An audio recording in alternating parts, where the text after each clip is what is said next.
வணக்கம் நண்பா. மிக முக்கியமான ஒரு தகவல்.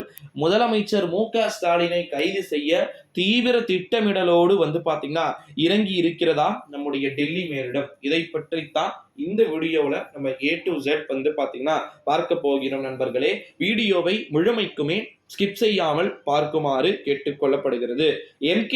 ஸ்டாலினை பாத்தீங்கன்னா கைது செய்ய தீவிர திட்டமிடல் பிளானை போட்டுக் கொண்டிருக்கிறார்களா அப்படின்னு கேட்டீங்கன்னா கிட்டத்தட்ட ஏறத்தாழ அப்படிதான் அனைத்து விதமான விஷயங்களுமே பாத்தீங்கன்னா நடந்துகிட்டு இருக்கு அப்படின்னே சொல்லலாம். ஓகேங்களா, மு.க. ஸ்டாலினை கைது செய்ய தீவிர திட்டமிடல் நடவடிக்கைகள் அப்படின்றது தொடர்ந்து நடந்து கொண்டு இருப்பதாகவும் நமக்கு தகவல்கள் என்பது கிடைக்க பெற்று கொண்டிருக்கக்கூடிய ஒரு சூழ்நிலையில் தான் M.K. ஸ்டாலினை டெஃபினெட்லி கைது செய்யறதுக்கு எல்லா விதமான விஷயத்தையுமே பண்ணிட்டு இருக்கிறத நம்மளால பார்க்க முடிகிறது.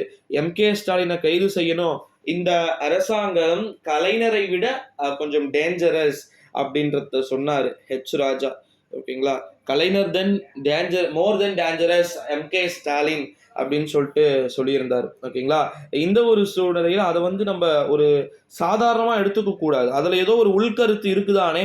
ஓகேங்களா, பிஜேபி சொல்றாங்க கண்டிப்பா பாத்தீங்கன்னா தமிழகத்தில் நாங்கள் ஆட்சியை அமைப்போம், தமிழகத்தில் எங்களால் ஆட்சியை அமைக்க முடியாதுன்னு சொல்லிட்டு எப்படி சொல்ல முடியும் அப்படின்றத கேட்கிறாங்க. அதுவும் கிட்டத்தட்ட உண்மைதானே நண்பர்களே.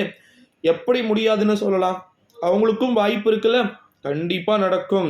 நடக்கிறதுக்கு வாய்ப்புகளும் சாத்தியக்கூறுகளும் மிக அதிகமாக இருக்கலாம் அப்படின்னு சொல்லிட்டு எதிர்பார்க்கப்படுகிறது. இந்த ஒரு சூழ்நிலையின் அடிப்படையில தான் 2024ஆம் ஆண்டு நாடாளுமன்றத்துடைய தேர்தலுடைய முடிவுகள் வேற திமுகவிற்கு மிக அழகாக சாதகமாக வந்திருக்கிறது. ஸோ இந்த சாதகத்தை அவங்க சும்மா விட்டுருவாங்களா? எந்த அளவுக்கு யூஸ் பண்ணிக்க முடியுமோ அந்த அளவுக்கு நல்லா யூஸ் பண்ணிட்டு M.K. ஸ்டாலினை கைது செய்யறதுக்கான பிளான் தான் டெல்லி மேலிடம் சம்திங் எல்லாத்தையும் பண்ணிட்டு இருக்கிறத நம்மளால பார்க்க முடிகிறது. ஸோ அது இன்னும் மாறுவதற்கு வாய்ப்புகள் அதிகமாக இருக்கலாம் என்று எதிர்பார்க்கப்படுகிறது. ஸோ இதை பற்றி அதனால பார்த்தீங்கன்னா டெஃபினெட்லி நிறைய மாற்றங்கள் அப்படின்றது இருக்கும் என்று நான் எதிர்பார்க்கிறேன். ஓகேங்களா, M.K. ஸ்டாலினை அரெஸ்ட் பண்ணணும்னு சொல்லிட்டு பிஜேபி நினைக்கிறாங்கன்னா கிடைச்சிரும், ஜாமீன்லாம் கிடைச்சிரும், சீக்கிரமா வெளியே வந்துருவாரு, அதெல்லாம் வேற விஷயம்தான். இந்த ஒரு சூழ்நிலையில தான் M.K. ஸ்டாலினை பார்த்தீங்கன்னா கைது செய்ய எந்த அளவிற்கு மும்முரம் காட்ட முடியுமோ அந்த அளவிற்கு பார்த்தீங்கன்னா மும்முரம் காட்ட வேண்டிய சூழ்நிலைகளுக்கும் பார்த்தீங்கன்னா தள்ளப்பட்டு இருப்பதாக தகவல்கள் வெளியாகி இருக்கு. இதையோட இன்னும் பல காணொளிகள் இருக்கிறது. ஸோ அதெல்லாம் சொன்னா நீங்க மிரண்டுருவீங்க சத்தியமா.